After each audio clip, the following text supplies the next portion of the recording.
भाजपची नवीन राष्ट्रीय कार्यकारिणी जाहीर करण्यात आलेली आहे आणि या कार्यकारिणीमध्ये महाराष्ट्रामधून 5 चेहऱ्यांना मोठी जबाबदारी देण्यात आली। त्यामध्ये आहेत विनोद तावडे यांच्यासह भारती पवार, पियुष गोयल, शिवप्रकाश आणि प्रीती गांधी यांना ही जबाबदारी देण्यात आली आहे। दरम्यान यूपी निवडणुकांच्या पार्श्वभूमीवर युवा चेहऱ्यांना समोर ठेवून हा निर्णय घेण्यात आलाय। भाजपच्या नवीन राष्ट्रीय कार्यकारिणीची घोषणा झाली। या कार्यकारिणीमध्ये महाराष्ट्रामधून 5 चेहऱ्यांना मोठी जबाबदारी देण्यात आली आहे। विनोद तावडेंना राष्ट्रीय सरचिटणीस पदावर कायम ठेवण्यात आले। पियुष गोयल यांची कोषाध्यक्षपदी नियुक्ती करण्यात आली। भारती पवार यांची राष्ट्रीय उपाध्यक्षपदी नियुक्ती झाली। शिवप्रकाश यांची राष्ट्रीय सहसंघटन मंत्री या पदावर फेरनिवड करण्यात आली।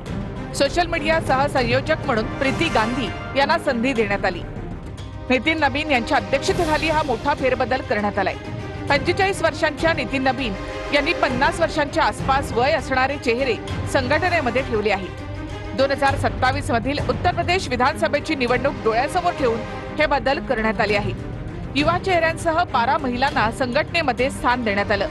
भाजपने 13 उपाध्यक्ष आणि 8 महासचिव नेमले आहेत। स्मृती इराणी आणि वसुंधरा राजे यांनाही राष्ट्रीय कार्यकारिणीमध्ये स्थान देण्यात आलं।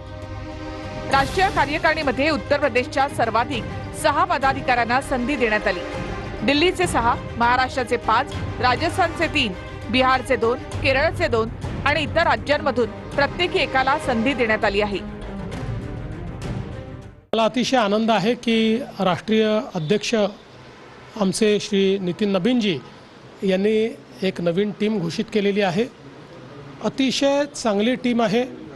अनुभवी आणि नवीन अशा दोन्ही प्रकारच्या लोकांचं कॉम्बिनेशन केलं आहे। महाराष्ट्रातनं जे लोक या राष्ट्रीय टीममध्ये आले त्यांना तर शुभेच्छा देतोच, पण एकूणच संपूर्ण नॅशनल टीमला मनापासून शुभेच्छा